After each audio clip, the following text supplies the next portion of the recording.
High, আমি রুষা। আজ 19th November. এখন আমি যাচ্ছি রাজগীর বেড়াতে।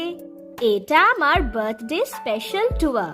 সকাল সকাল আমরা টোটো করে চলে এলাম রাজগীরের সবচেয়ে popular tourist attraction nature safari করতে। আমাদের অনলাইন টিকিট বুকিং করা ছিল। প্রবেশ মূল্য 300 রুপিস পার পারসন। এটা ইনক্লুড করে গ্লাস ব্রিজ এবং সাসপেনশন ব্রিজ। গ্লাস ব্রিজের কাছে এসি বাসে করে সবাইকে পৌঁছে দেওয়া হলো, কিন্তু গ্লাস ব্রিজে বেশ ভিড় ছিল। অবশেষে আমাদের টার্ন এলো।